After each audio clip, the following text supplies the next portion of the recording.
ગુરુ પૂર્ણિમા નિમિત્તે બગદાણામાં લાખો લોકો બાપાના દર્શન કરવા માટે ભેગા થાય છે અને ભોજનનો આનંદ માણે છે.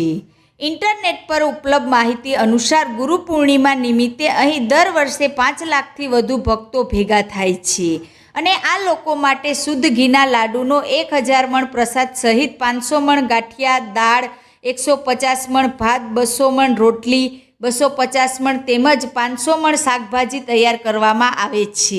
મિત્રો, હવે સવાલ એ થાય છે કે અહીં 1 પણ રૂપિયાના દાન વગર લાખો લોકોનું ભોજન કેવી રીતે બનતું હશે? ક્યાંથી આવતો હશે રૂપિયો?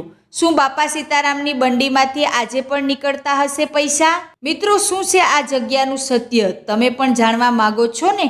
તો ધ્યાનથી આ વિડીયો અંત સુધી જરૂર જુઓ. શરૂઆત કરીએ તે પહેલાં બાપા સીતારામ જરૂર લખજો. મિત્રો, સૌપ્રથમ આપણે બાપા સીતારામના ઇતિહાસની વાત કરીએ તો બાપા સીતારામનો જન્મ ભાવનગર પાસે આવેલા અધેવાડા ગામના ઝાંઝરિયા હનુમાનજીના મંદિરમાં થયો હતો. તેમના પિતાનું નામ હરિદાસજી અને માતાનું નામ શિવકુંવરબા હતું. કહેવાય છે કે તેઓ રામાનંદી સાધુ હતા. મિત્રો, બાપા બજરંગદાસ જ્યારે બગદાણા આવ્યા ત્યારે તેમની ઉંમર 41 વર્ષ હતી. બાપાએ બગદાણા ગામમાં ત્રિવેણી સંગમ જોયો. બગદાણા ગામ, બગડેશ્વર મહાદેવ અને બગડાલમ ઋષિનો આશ્રમ આ જોઈ બાપા કાયમ માટે બગદાણામાં રહ્યા. બગદાણાથી માંડીને છેક વિદેશોની ધરતી સુધી જેમના સેવાના કાર્યો અને પરચાઓની વાતો થાય છે તેવા બાપા સીતારામનો ઇતિહાસ અદ્ભુત છે. બાપા સીતારામ એટલે એવા સંત કે સરકારે તેમને રાષ્ટ્રીય સંતનું બિરુદ આપ્યું છે. બગદાણા ધામમાં ગમે તેટલા ભાવિક ભક્તો આવે તો પણ તેના અન્નના ભંડાર ક્યારેય ખૂટતા જ નથી. વર્ષોથી આજે પણ બાપાના ભાવિક ભક્તોની સંખ્યા દર વર્ષે વધતી જાય છે.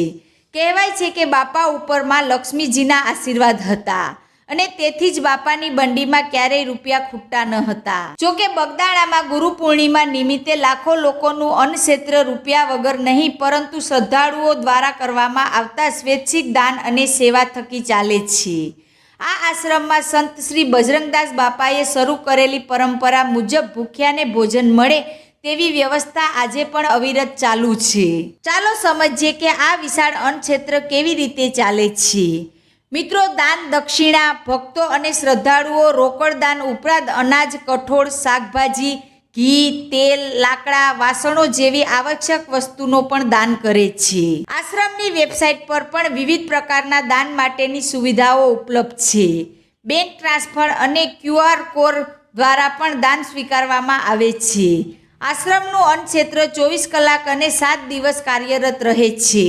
બગદાણાનું અન્નક્ષેત્ર સંપૂર્ણપણે સ્વયંસેવકો દ્વારા સંચાલિત છે. રસોઈ બનાવવા, ભોજન પીરસવા, સફાઈ કરવા અને અન્ય તમામ વ્યવસ્થા સંભાળવા માટે દેશભરમાંથી હજારો સ્વયંસેવકો આવે છે. ગુરુ પૂર્ણિમા જેવા મોટા પ્રસંગોએ 200થી 350 જેટલા ગામોના પ્રતિનિધિઓ અને 5000થી વધુ સ્વયંસેવકો આ સેવામાં જોડાય છે. તેઓ કોઈ વેતન લેતા નથી પરંતુ સેવાભાવથી કાર્ય કરે છે. વ્યવસ્થા અને આયોજન. ગુરુ પૂર્ણિમા જેવા મોટા ઉત્સવો માટે આશ્રમ દ્વારા અગાઉથી જ તૈયારીઓ શરૂ કરી દેવામાં આવે છે. સ્વયંસેવકોની બેઠકો યોજાય છે જેમાં કામની વહેંચણી કરવામાં આવે છે અને માર્ગદર્શન આપવામાં આવે છે. લાખો લોકો માટે લાડુ, ગાંઠિયા, શાક, રોટલી, દાળ, ભાત જેવા પ્રસાદની મોટી માત્રામાં તૈયારીઓ કરવામાં આવે છે. મિત્રો, કહેવાય છે કે બગદાણા ગુરુ આશ્રમના ભોજનાલયની પ્રસાદી શ્રદ્ધા સાથે લેવાથી તે મોંઘી ગાંઠ દવા કરતાં પણ વધારે શક્તિ ધરાવે છે.